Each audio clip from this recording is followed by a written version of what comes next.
Hi dear students, today we are going to start a second unit. In that unit, the lesson is 3 questions.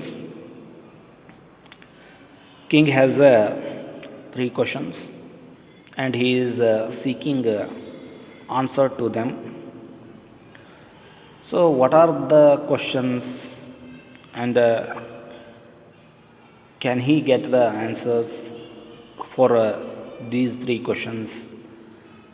These things was given in this lesson. So, let us see here what are the questions and how the poet, how the king get the answers for these 3 questions. So let us see here. First one is, the thought came to a certain king that he would never fail if he knew 3 things. What are those 3 things? What is the right time to begin something? Who should a king listen to? What is the most important thing for a king to do? The king therefore sent messengers throughout his kingdom,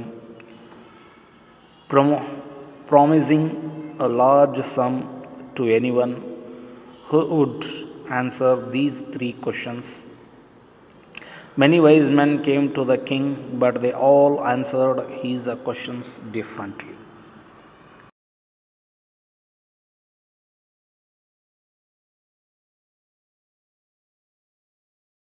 ಈ ಅಧ್ಯಾಯದಲ್ಲಿ ಏನಪ್ಪ ಅಂದರೆ, ಅಧ್ಯಾಯದ ಹೆಸರು 3 questions ಅಂತ ಹೇಳಿ, 3 ಪ್ರಶ್ನೆಗಳು. ಯಾರು ಈ 3 ಪ್ರಶ್ನೆಗಳನ್ನು ಕೇಳ್ತಾರೆ, ಯಾಕೆ ಕೇಳ್ತಾರೆ ಮತ್ತು ಅವರು ಉತ್ತರಗಳನ್ನು ಪಡೆದುಕೊಳ್ತಾರನು ಅನ್ನುವಂತಹ ವಿಷಯವನ್ನು ನಾವಿವತ್ತು ಈ ಒಂದು ಅಧ್ಯಾಯದಲ್ಲಿ ಕಾಣ್ತೀವಿ. ಹಿಂದಿನ ಒಂದು ಕಾಲದಲ್ಲಿ ಒಬ್ಬ ರಾಜ ಇದ್ದ. ಆ ರಾಜನಿಗೆ ಏನಪ್ಪ ಅಂದರೆ ಒಂದು ವಿಚಾರ ಬೆಳೆಯುತ್ತೆ. ಅವನಿಗೆ 3 ಪ್ರಶ್ನೆಗಳೇನಪ್ಪ ಅಂದರೆ ಉಂಟಾಗ್ತವೆ. ಆ 3 ಪ್ರಶ್ನೆಗಳಿಗೆ ಅವನು ಉತ್ತರಗಳನ್ನು ಪಡೆದುಕೊಳ್ತಾನನು. ಯಾವ ರೀತಿಯಾಗಿ ಉತ್ತರಗಳನ್ನು ಪಡೆದುಕೊಳ್ತಾನೆ ಮತ್ತು ಅವನ 3 ಪ್ರಶ್ನೆಗಳು ಏನಾಗಿತ್ತು ಅನ್ನುವುದರ ಬಗ್ಗೆ ಇಲ್ಲಿ ನಾವು ಅಧ್ಯಯನವನ್ನು ಮಾಡ್ತೀವಿ. So let us see. The thought came to a certain king that he would never fail if he knew 3 things. ಅವನಿಗೆ ಒಂದು ವಿಚಾರ ಬರುತ್ತೆ. ಏನು, ನಾನು ಎಂದಿಗೂ ಕೂಡ ವಿಫಲನಾಗಬಾರದು. ಒಂದು ವೇಳೆ ಈ ಒಂದು 3 ಪ್ರಶ್ನೆಗಳಿಗೆ ಉತ್ತರವನ್ನು ನಾನು ಪಡೆದುಕೊಂಡ್ರೆ ನಾನು ಎಂದಿಗೂ ಫೇಲ್ ಆಗುವುದಿಲ್ಲ, ವಿಫಲನಾಗುವುದಿಲ್ಲ ಅನ್ನುವಂತಹ ಒಂದು ವಿಚಾರ ಬರುತ್ತೆ. ಏನು 3 ಪ್ರಶ್ನೆಗಳಪ್ಪ? What is the right time to begin something? ಏನನ್ನಾದರೂ ಹೊಸದನ್ನು ಪ್ರಾರಂಭಿಸುವುದಕ್ಕೆ ಸರಿಯಾದ ಸಮಯ ಯಾವುದು? ಯಾವ ಸಮಯದಲ್ಲಿ ನಾನು ಅದನ್ನು ಪ್ರಾರಂಭ ಮಾಡಿದರೆ ಅದು ವಿಫಲ ಆಗುವುದಿಲ್ಲ? Who should a king listen to? ರಾಜ ಯಾರ ಒಂದು ಮಾತನ್ನು ಕೇಳಬೇಕು?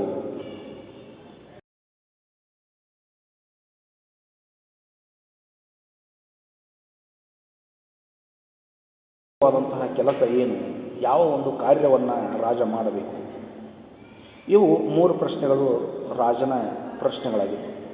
ಈ 3 ಪ್ರಶ್ನೆಗಳಿಗೆ ಉತ್ತರವನ್ನು ಪಡೆದುಕೊಳ್ಳಲಿಕ್ಕೆ ರಾಜ ಏನು ಮಾಡ್ತಾನಪ್ಪ ಅಂದರೆ, ತನ್ನ ಸಂದೇಶಗಾರರನ್ನು, sent messengers throughout his kingdom, ತನ್ನ ಸಾಮ್ರಾಜ್ಯ ಎಷ್ಟು ದೊಡ್ಡದಿರ್ತದೋ ಆ ಸಾಮ್ರಾಜ್ಯದ ತುಂಬೆಲ್ಲ ಸಂದೇಶಗಾರರನ್ನು ಕಳಿಸ್ತಾನ. ಈ 3 ಪ್ರಶ್ನೆಗಳನ್ನು ನೀವು ಹೇಳಬೇಕು. ಇವುಗಳಿಗೆ ಸಮಂಜಸವಾದಂತಹ ಉತ್ತರವನ್ನು ಯಾರು ನೀಡ್ತಾರೋ ಅವರಿಗೆ ರಾಜ ಬಹುಮುಖ್ಯವಾದಂತಹ ಮತ್ತು ಬಹಳ ದೊಡ್ಡ ಪ್ರಮಾಣದಲ್ಲಿ ಏನಪ್ಪ ಅಂದರೆ ಬಹುಮಾನವನ್ನು ನೀಡ್ತಾರೆ ಅನ್ನುವಂಥದ್ದನ್ನು ಹೇಳಬೇಕು. Promising a large sum. Promising ಅಂದರೆ ಮಾತನ್ನು ಕೊಡುವುದು. ಲಾರ್ಜ್ ಸಮ್, ಸಮ್ ಅಂದರೆ ಮೊತ್ತ, ದೊಡ್ಡದಾದಂತಹ ಒಂದು ಮೊತ್ತವನ್ನು ನೀಡ್ತಾರೆ. ಯಾರಿಗೆ? Who would answer these 3 questions?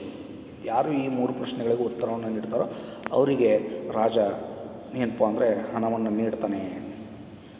ಇದನ್ನು ಕೇಳಿದಂತಹ ಹಲವಾರು ಜಾಣ ವ್ಯಕ್ತಿಗಳು, ಮೆನಿ ವೈಸ್ ಮೆನ್, ಬುದ್ಧಿವಂತ ಏನು ವ್ಯಕ್ತಿಗಳಿರ್ತಾರೋ ಆ ವ್ಯಕ್ತಿಗಳು ರಾಜನ ಹತ್ರ ಬರ್ತಾರೆ. ಎಲ್ಲರೂ ತಮ್ಮ ತಮ್ಮ ಉತ್ತರಗಳನ್ನು ಹೇಳ್ತಾರೆ. ಆದರೆ ಏನಾಗಿತ್ತಪ್ಪ, they all answered his the questions differently. ಅವರ 3 ಪ್ರಶ್ನೆಗಳಿಗೆ ಎಲ್ಲರೂ ಬೇರೆ ಬೇರೆ ರೀತಿಯಾದಂತಹ ಉತ್ತರಗಳನ್ನು ಹೇಳ್ತಾರೆ. ಹೀಗಾದಾಗ ಏನಾಗುತ್ತೆ? In a reply to the first question, some said the king must prepare a timetable and then follow it strictly. Others said that it was impossible to decide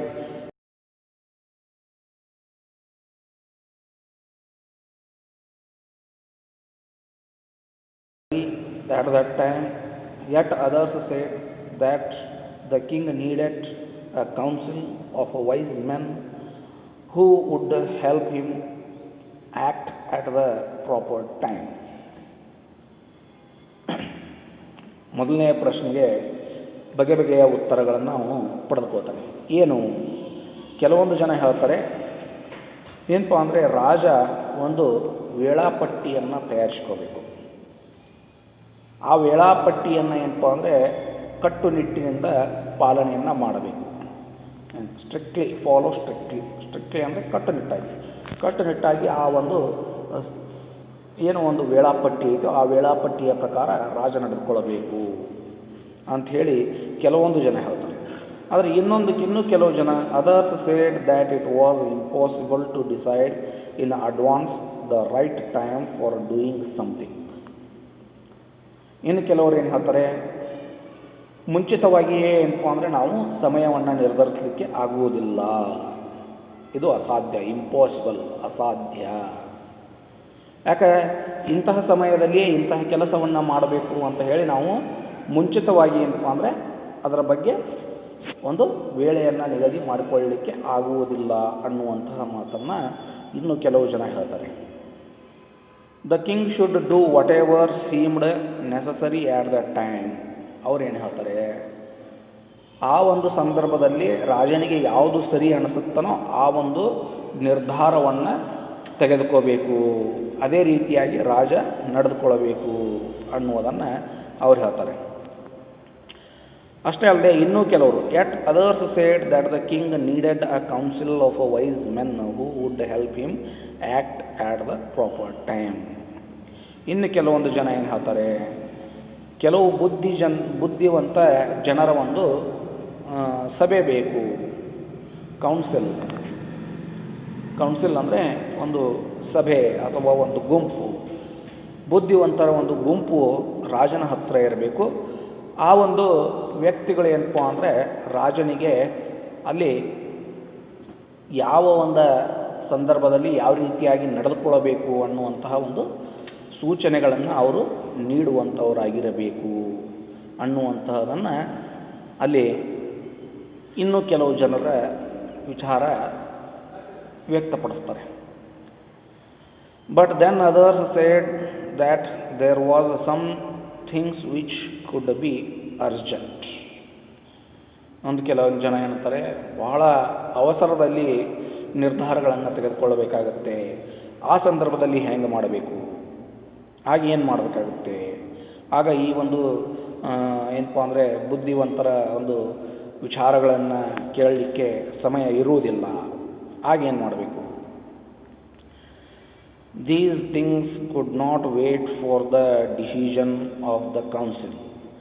In order to decide the right time for doing something, it is necessary to look into the future, and only magicians could do that.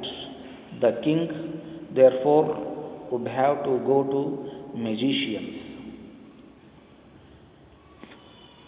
ಏನಾಗುತ್ತೆ, ಕೆಲವೊಂದು ಬಹಳ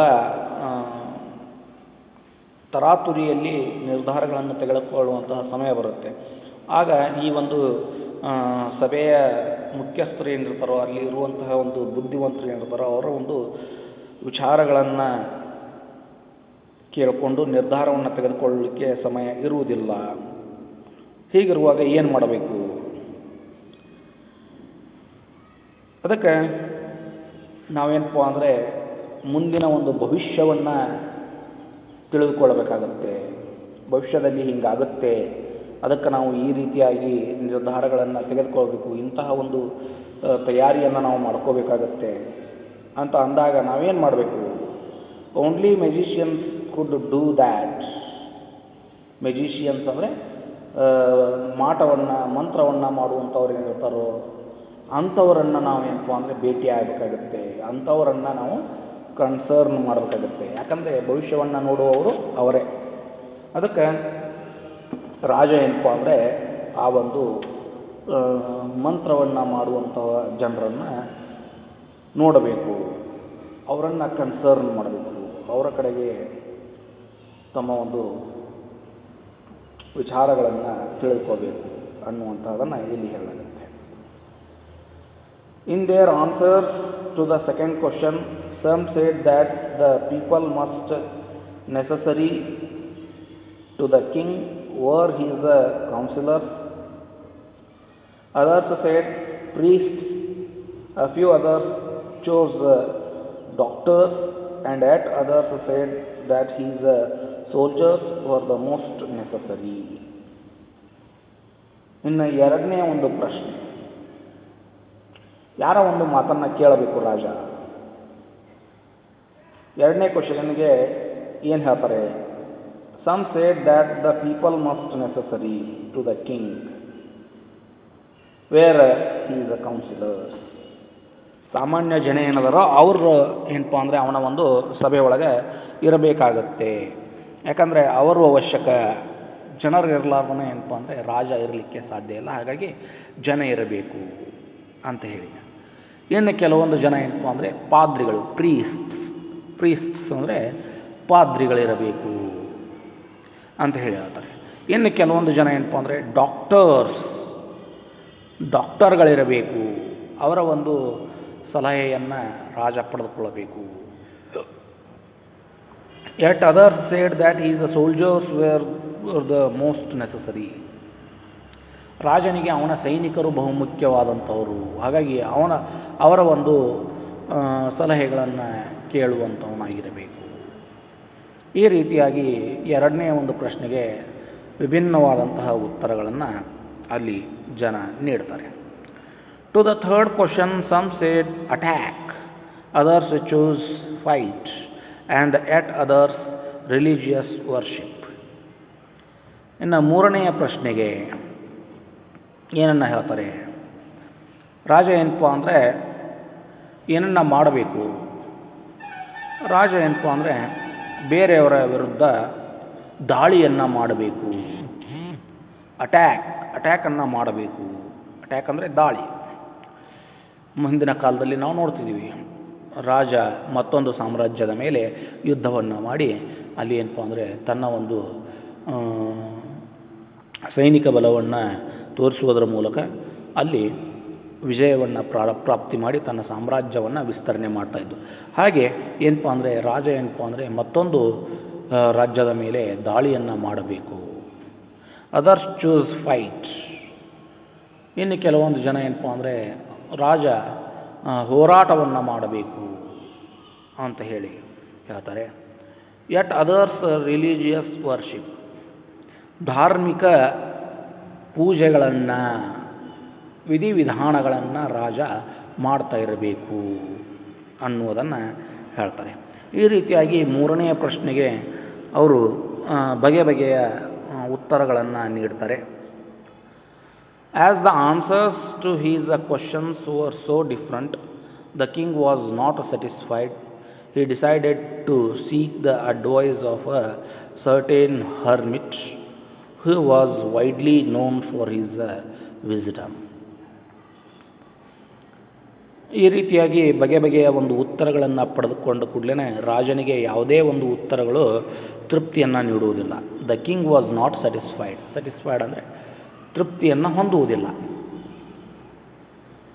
ಹಾಗಾಗಿ ಅವನು ಏನು ನಿರ್ಧಾರವನ್ನು ತೆಗೆದುಕೊಳ್ತಾನೆ?